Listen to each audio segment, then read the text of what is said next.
All right, we are live. And today, I want to go through some fat loss and muscle building circuits. Um, you know, there's some really easy, good go tos, especially when it comes to our aerobic system. And I just wanted to kind of throw these your ways so that you have some more workouts in your toolbox that you can pull out whenever you need. I'm going to start off and talk about some just straight up like aerobic conditioning workouts, which are you're going to use your body, you're going to target your muscle mass, but you're going to be burning calories while you're doing the workout, and hopefully you're burning tapping into your fat storages. That's really what makes these workouts fat loss versus muscle gain is a level to which you're burning a lot of calories during the workout, but then post workout your body has to recover, repair tissue, build muscle, and store glycogen in the muscle, which helps build the muscle also. um, One of the first go-to's is just a 60-second on, 30 seconds off. And you can run, you can row, you can bike, you can elliptical, you can stair mill, but just think about it as you want to try to nasal breathe the whole time that you're going, because that's going to limit your intensity, so you can be in your fat burning zone.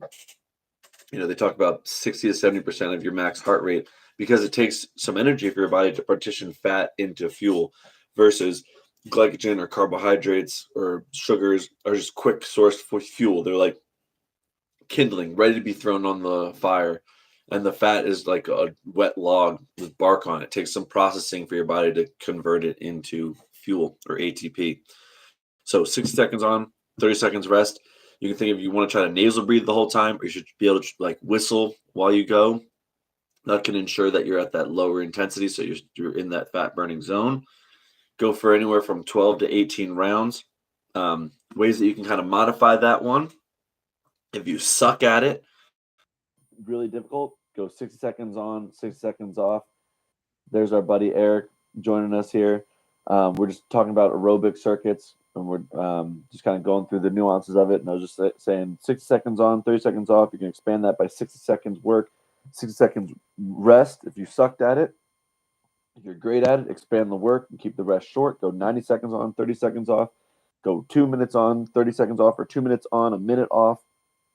And again, stick to that 60 to 70% of intensity. You're trying to nasal breathe the whole time, and that'll be a good circuit to help you burn calories. That's like a good tempo circuit, and help you stay in that fat burning zone. Another good way to burn some calories and build muscle, battle ropes. I like hitting these for like 20 seconds on, 20 seconds off.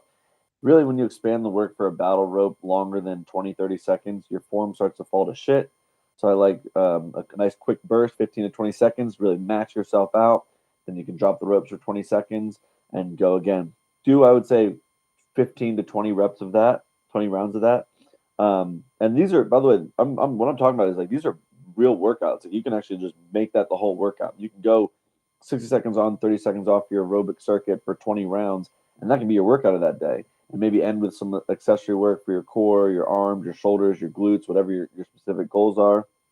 And then same with the battle ropes, except their battle ropes probably gonna be a lot shorter since it's 20 on, 20 off. So you should be able to do a lot more in that day. Um, and then I actually, this is taken from a program that we wrote a few years ago for our general pop athletes. Was 3 rounds of aerobic activity where you go 10 box jump, or what we do.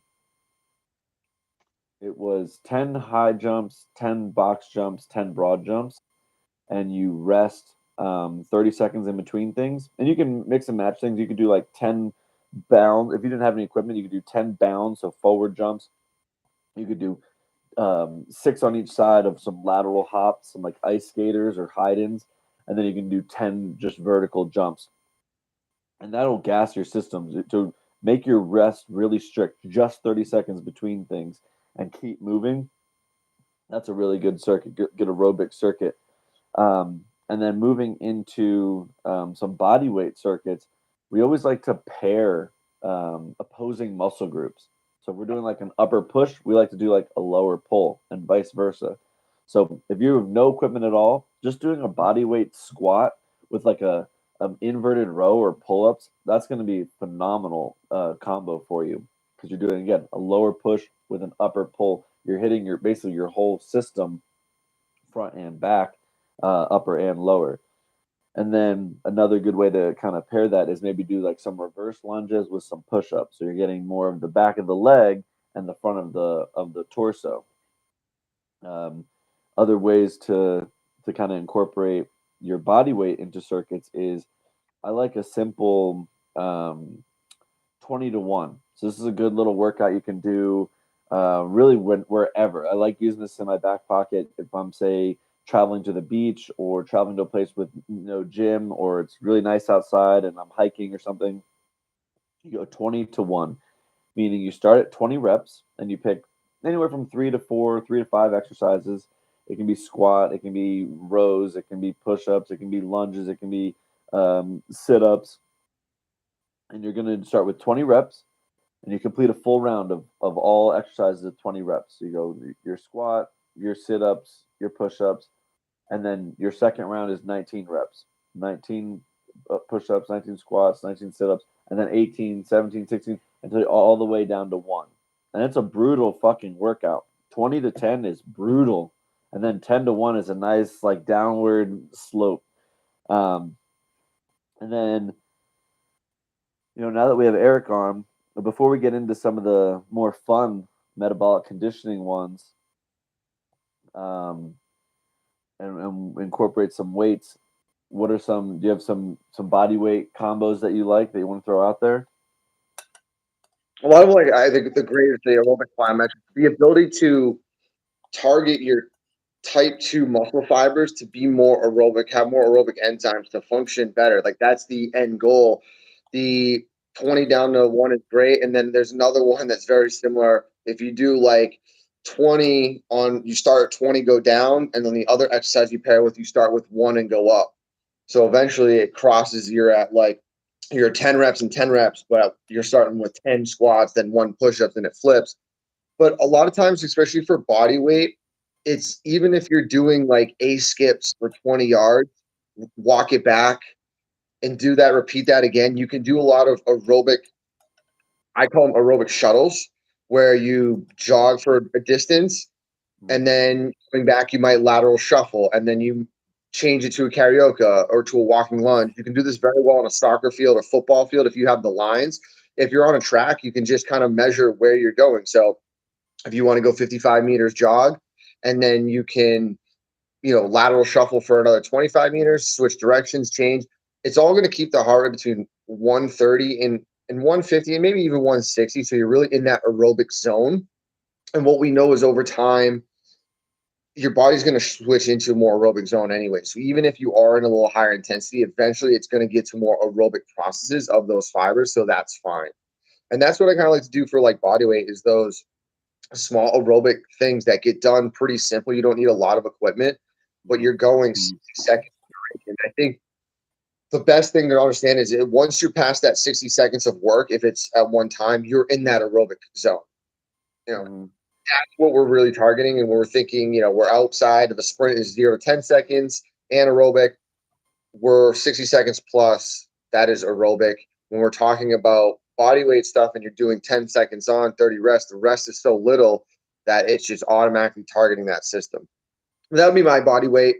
I like One, aerobic shuttle, anywhere from 60 seconds to 3 minutes.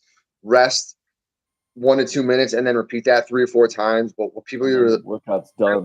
It's a long time, Yeah. even to do like that, shovels lateral. The other one I loved, I don't even remember this one, the overhead med ball slams to walking lunge as an aerobic one for, you can set it for 6, 7, 8, 10 minutes.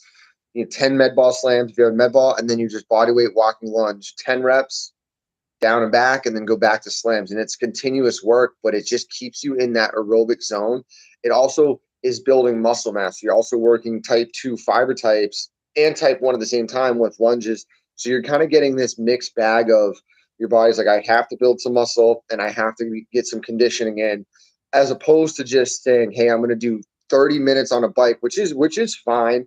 But if you're looking for optimizing fat loss, you really want to pull big muscle groups in and really train those to be like, hey, I can be used for conditioning and for like growth. metabolic means more, you burn more calories at rest. I love it. I love it. Some other ones that you can do with body weight, again, we're not getting into having equipment yet, but a lot of times what we're pairing is strength and power. And that's actually how they train a lot of athletes, is going strength into power, talking, kind of piggybacking on Eric there about different ways to recruit more muscle fiber and to be more taxing on your system. Um, which is going to create more of a training effect out of your system. So doing something like, say, a sprint or a squat, and then going right into a sprint. So you've used those muscle fibers for strength activity, even just your own body weight against the resistance of gravity, and then you go for a speed, a max power output into a sprint. So you're maxing your system out after using it, and it's going to be a really good way to recruit more muscle fiber, help you maximize burning calories that day, and then help you break down the muscle so that your body has to repair and rebuild the muscle, store glycogen in the muscle for the future workouts. So that's how you can help burn some fat but also build muscle at the same time. Another way, if that's too easy for you, if you can do, you know, if you're a more seasoned athlete and you can get like 20 body weight squats and a 10 or 20-second sprint in, no problem, you're not really feeling gassed at all, then throw a stability exercise in there, some type of core exercise. If you can't, have you have nothing around you again for equipment yet, then throw in like a side plank or a plank right after that. The idea that we need to rest um, can sometimes stunt us. We don't need to sit down for 3 minutes with a timer and have a glass of water and have a cold towel on the back of my neck. Like, no, you can be uncomfortable in your rest but still be a rest. So if I'm going to just do some squats and then sprint and then just put my hands down and go for a plank for a minute, I'm still going to be taxing my system, I'm still going to be raising my heart rate, but I'm going to allow myself to recover so that I can have more energy spooled up for that next bout of squatting and sprinting. Yeah, and if you're looking for your aerobic system to keep working, you don't want 3 to 5 minute rest. Like, that's going to start training different energy systems. So if you want to keep it going, you can do static holds. And another really good kind of aerobic one is isometrics. You can do wall sits for 30 seconds, front plank for 30 seconds. You can alternate back and forth. You can do wall sit to push-ups for 7 minutes, differentiating the reps and time, but understanding that isometrics will still give you a cardiovascular effect through holding. And that's why a lot of times, and I love it, even if we're talking about equipment, I'll use, a salt bike for 3 minutes. And then the active recovery is actually a side plank, front plank, wall sit, because you're still using that system and you're driving the aerobic system to be the main driver of the focus. And that's what you want when you're talking about how to train like metabolism, fat loss. And then there are some times you are going to sprint harder and rest longer. That's fine. But for the majority of people, it's just keeping it active, keeping you moving through that workout. So you're just constantly kind of keeping that heart rate up. And heart rate up, it always means like if someone's looking at heart rate, it's like 130 to 150 is your aerobic kind of work. 150 to, it all depends on age too. 160, 170 could be your anaerobic, and then 170 plus is like, that's, you're talking your max work. So if you're gauging that, if you're between 130 and 160 for, that's a good target range to hit for these aerobic days or these aerobic threshold work. Yeah, and that's a good way to kind of scaffold it with measuring your heart rate, and kind of along that same lines of like throwing different scaffolding at you guys so you can basically build out your own workouts, is like what we're trying to do. We talked about just now, like a strength exercise into a power exercise into some sort of stability exercise or isometric exercise. You can get away with basically picking any primary lift or exercise, like a big body movement.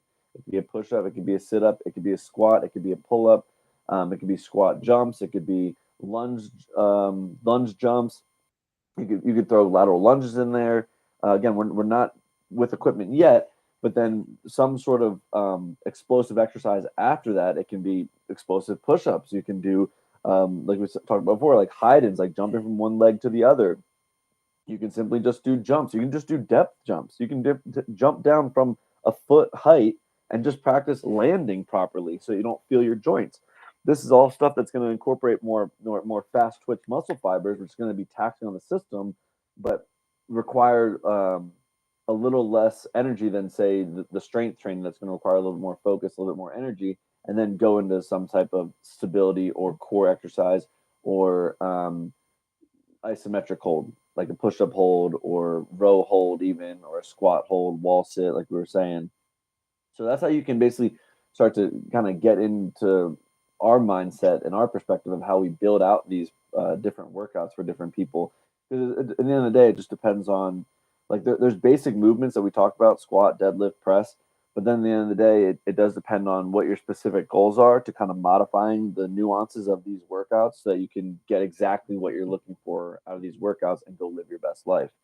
Now, time for the exciting part. Let's move into some weight. Now, typically, people are going to start with having some dumbbells. And there's lots of different ways that we've incorporated dumbbells into workouts. You know, obviously, we can do things like we talked about before: squats, deadlift, and pressing. But now we can even throw in some dumbbell cleans, some dumbbell push presses, some dumbbell thrusters, which are when you are standing with the weight and you go down for an RDL, put the weight on the ground and jump your legs back and forward. So you're kind of just doing the bottom part of a burpee essentially, but you have weight in your hand every time you stand up. So it's going to start to tire you out. And then you can go into some single arm work. Maybe it's a single arm clean. Maybe it's a single arm snatch. These are all explosive exercises that you can do with a dumbbell that'll be very taxing on your system. Now that you have a way to add a little bit more resistance. You know, we'll get into this near the end, because we'll eventually talk about barbells. And Eric's a big proponent, loves the barbell circuit, which is 4 to 6 different exercises with 4 to 6 reps. Now, if you have lighter weight, you could probably go to 10 to 15 reps. But what I'm talking about is like being in a bent over row, then going to an RDL, then going to a clean from there, then doing some squats from there, then doing some overhead presses from there, and then doing some reverse lunges from there. You're going to be so taxing on your system. Even when I get people to just warm up with this, with just the bar, before we put any other weight on there, they're already gassed. Because it's surprising, but you're basically doing cardio with weights. So you're using your muscle, you're targeting your neuromuscular system, your brain's having to process, you're getting a training effect, you're going to get adaptations out of the muscle because you're exhausting that system, but you're doing it aerobically. So you're also going to be maximizing caloric burn and fat loss if your diet is working accordingly with your workouts. And this is that's one where any sort of complex dumbbell or barbell does not matter. Like, you can go heavy, but the focus of conditioning is you're looking at time frames. If you're going heavy and you're doing less reps, if you're 0 to 20 seconds, that's a different energy system than an aerobic or anaerobic system. And I think that's where, a lot of the stuff, there's all these tools we have, but once people start understanding the timing of it, it makes it easy. It's like, well, how do I pick? Do I do 4 reps or do I do 6 reps? Well, what is your end goal? If you want more of a aerobic thing, you do lighter weight, but you do longer durations.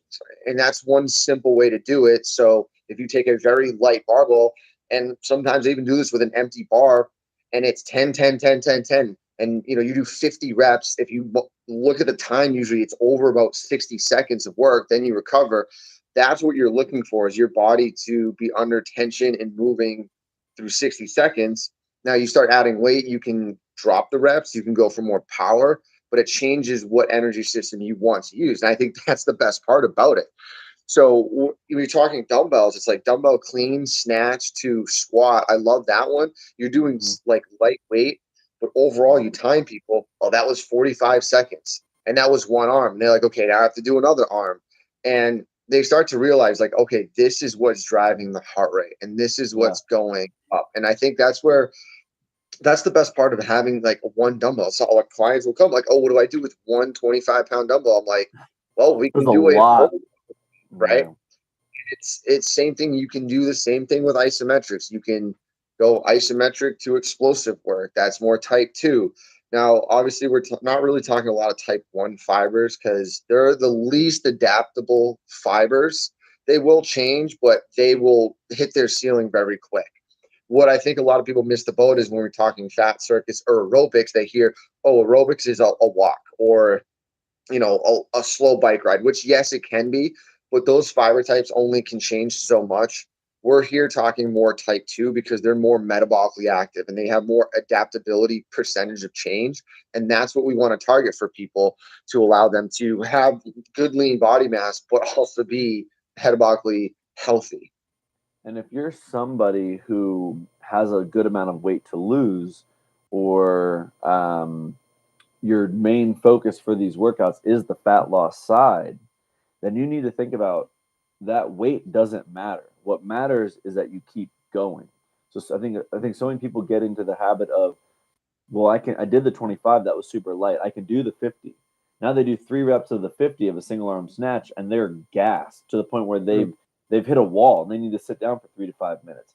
That doesn't do them any good versus if they just stayed at the 25 and kept moving, kept pushing themselves in a way that is sustainable for them to keep working out. So you're gonna always want to be the smart lifter rather than the strong lifter. And I also see too many people doing things in a poor fashion. So even when we get to the barbell circuits and we start to add weight, that doesn't mean we can truncate our form. That doesn't mean I can start to look sloppy. Still prioritize the technique of every movement so that you're getting the most out of each workout and in each rep. I think the best thing for people is just doing a round of everything in your body weight first as a gauge, or a super lightweight first as a gauge to see what that weight's going to be like. So you're getting about, we'll say you're at like a 70 to 80% intensity the whole time, but you're still moving.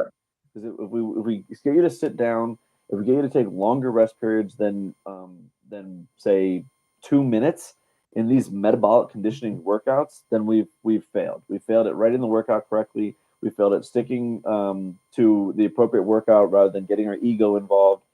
And we could potentially get ourselves hurt because this is a high demand type of workout that doesn't necessarily need that much focus into form. But when we have exercises where I'm doing like a sub max squat, I need to have a lot of mental energy, so I'm doing things appropriately. I don't want to be throwing around heavy weights haphazardly and then getting myself hurt the next day and then having to take more time off. That's going to be counterintuitive to a goal of trying to lose weight and build muscle. Um, with the dumbbells as well, again, pairing things that we talked about, scaffolding, pairing things like lower body work, upper body work, and then maybe a body weight exercise at that point. Now that you have dumbbells with you, that body weight, anything body weight at this point, will be kind of like the stability side of the body weight circuits that we talked about before, where you scaffolded strength, power, stability.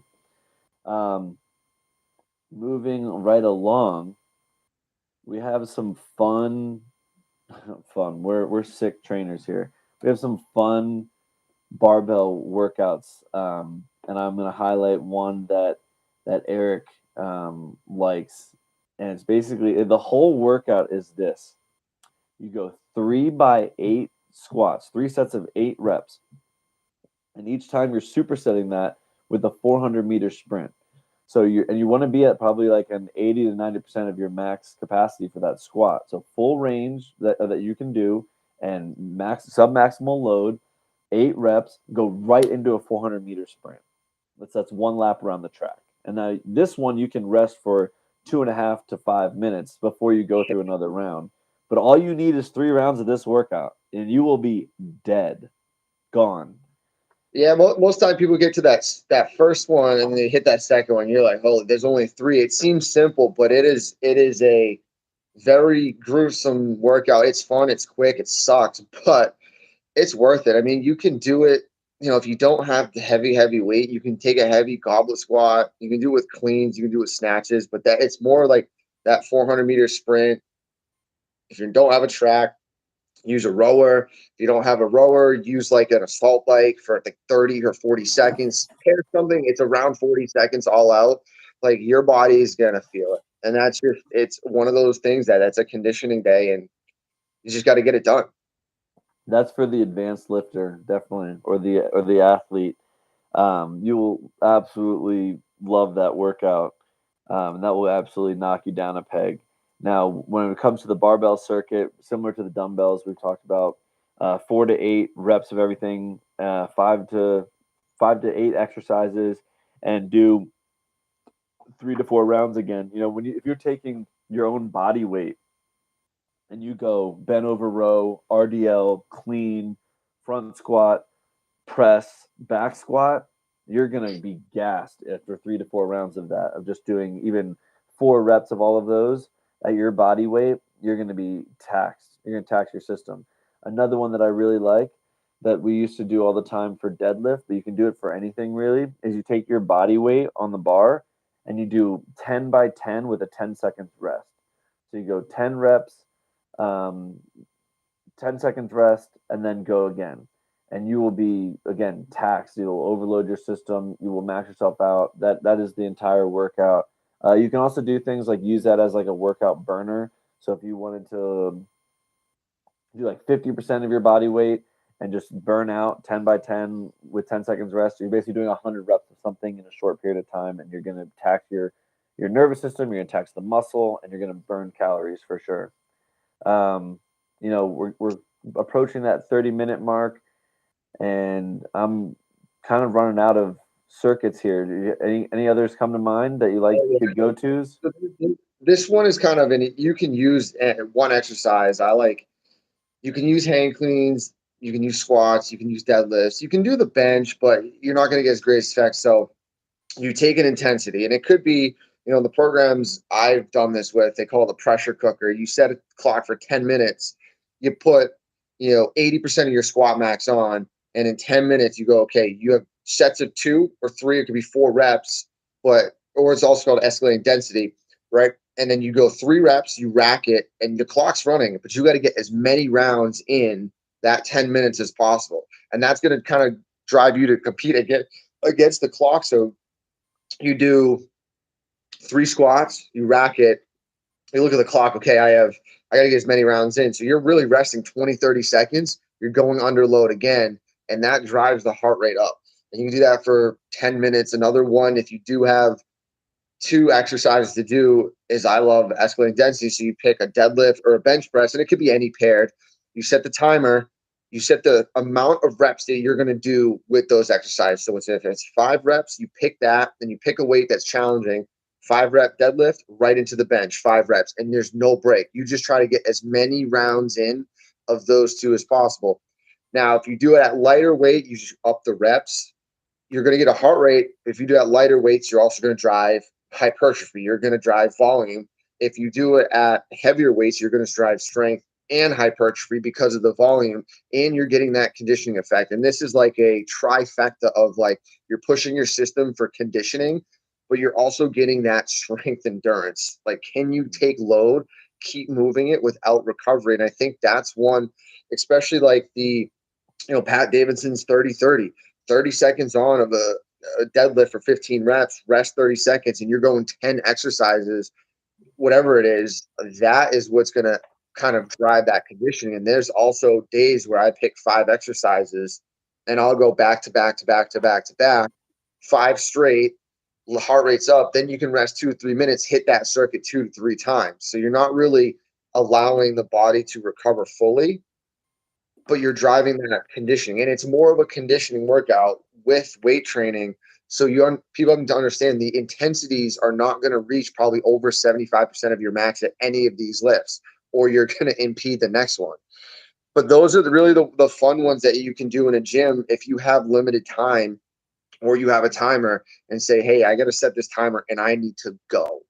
And that's what really pushes people to be better than week over week. If you got 8 rounds the first week, then the second week you get 10 rounds. That right there shows you that you just improved your conditioning, your output, your strength endurance, that the first week you got 8 rounds of squats in, and the second week you got 10 rounds in the same amount of time. That's improvement in performance. And that's an easy way to measure that and see your conditioning go up, compared to like when people are like, oh, I'm on a bike and I did 30 minutes and I've been doing this constantly. You can't see that improvement unless you see the mileage increase because you're going fast. But a lot of people don't pay attention to that. And that's where you want to drive higher heart rates aerobic system has to kick in because you're maxing out the other systems, and it's a win-win. Yeah. Yeah, that's a great way to wrap up. Just when you were talking, though, it made me think of two other pairings that I really like. And it's like, we talked about strength going into power. I like the deadlift going right into kettlebell swings. I like the Yep. squat going right into dumbbell snatches. I think those are really two great ways to pair strength into power, to be really taxing on your system, help that adaptation, help get that strength, help get that muscle development, but at the same time, burning a lot of calories, maximizing your body's ability to burn fat, burn calories, and hopefully that means your body's burning fat for fuel. And that wraps up, fat loss and muscle building circuits. Again, you can do both at the same time. The processes aren't actually happening at the exact moment. You're not actually burning fat and building muscle at the exact same time. But with the workout, you can run that same process. Well, no, but right at the exact same time, like protein synthesis isn't operating at the exact same time that fat's being partitioned for fuel. Of course it is. Really? Well, okay. You think so if you have the mitochondria, that's more the ATP side of things, right? Running that process. And I guess I was just kind of making a joke at how people always say you can't burn fat and build muscle at the same time. And people they're like, oh, you can't because one process is protein synthesis and catabolism. The other one's like burning. It all depends on the signals of enzymes. So during the workout, there's no way you're creating protein synthesis, right? That's my point. That's my point. Like in the actual workout, they're not actually overlapping at the exact same moment in time. But you are absolutely burning the most calories during the workout and setting your body up to build muscle post workout. Right. So in the actual, that's when it flips. It's like now you can have protein synthesis and still be burning fat at a higher rate, and that's what we're looking for. But I get happen at the same time. But I appreciate that. Yeah, it could, because people think like, oh, it's one or the other. Like if my car's on, it can't be off. Well, no, because it's two different systems. Like my heart's pumping, but my lungs are still working. Like they're still working simultaneously. Like that can happen. It's just during the workout, depending on the hormone, the levels of enzyme activity, it can change. But at somewhere, someone could be like, there is protein synthesis working, but like your body's trying to. Because what it comes down to is fat loss is a degradation of the system and muscle building is a growth. So when you're actually burning fats for fuel, that's when you're losing that fat in that workout. And then post workout, sure, you went to eat, but hopefully that's helping you actually build the protein back up, stimulate IGF-1 and start that growing phase. So like Eric's saying, it's kind of like a teeter-tot where when it's happening, it might not happen at the exact same moment, but you can absolutely, if your goal is to lose fat and build muscle, you can do those in the same time with your week at a glance program. And I think looking at it post is more important to me now, because a lot of people think, oh, what I'm doing in this hour, like that's what it is. But it's once you stop that workout, that's when what are you doing? Recovery aspect of it. Can I build more muscle? And I'm just going to keep burning fat. Like the workout is setting up for the 23 hours that you don't work out.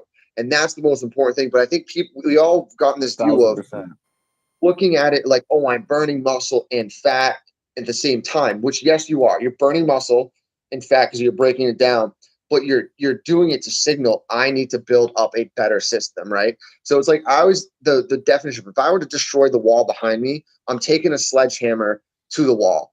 At that time, I'm breaking the wall down, but also using energy. Then I need to build it up. The building up's the bigger process because I want the wall to look good. I just don't want a hole in the wall. And I think that's where people lack is they make a hole in the wall by doing these great workouts, but then they don't repair the wall and they expect to see results. And I think kind of flipping people's mindset to be like, hey, we're giving you the tools to tear this wall down, but now we are also giving you the tools on our nutrition talks and everything else to post-workout. This is where you got to drive it to understand how we're going to do that. And that's why it's a full circle of, nutrition, exercise, and then mindset, because you can't just do one and expect the other. And I've had friends and clients be like, well, I burned 1,000 calories today. And then I go ask, well, how much protein do you have? Oh, I had 30 grams. I'm like, that workout doesn't mean anything because you're not recovering. And I think that's the important thing. But yeah, you're right. You can. Your goal is fat to burn. some level, for people to actually get the results they're looking for, meaning hold them accountable to the behaviors and appropriate choices after the workout and when you're not in the gym. To some extent, it needs to get to a point where that workout sucks so much that they love the effort they put into that, and they're not thwarting that with eating bullshit after the workout. They're like, screw that. If I have to suffer through these workouts and bust my ass in these things, I'm not rewarding myself with some McDonald's and sugary sodas and bullshit and just eating for pleasure. And when you get to that point, that's when you start to see results because you're willing to change the hours when you're out of the gym versus just focus on the hours that you're in the gym. But that And looking at it like what we just said about our circuits, right? Compared to a 30-minute low intensity fat burning, that is like our circuits are like blowing holes in the wall, like giant holes to require the system to do more. Aerobic work for 30 minutes is like a small hole. So as you think, what kind of damage and hole do you want to create? How big do you want to build your wall back? And how much effect you want to have on the system? Yeah, it's okay to do a little wall, but most of the time you need to create a big gap to allow that body to recover more and you get more out of a workout series conditioning. And that wraps up fat loss and muscle building for today. Sunday YouTube Live. We're holding weekly live trainings Monday through Friday at 7:30 p.m. Eastern. Sundays for our longer form lives. And yeah, we're out here just helping people live their best life, give them also the solutions they need because we know that the solutions are simple, but the work is not. So we'll try to make this part as easy as possible. So all you have to do is show up and execute. Thanks for tuning in, and we'll catch you next time.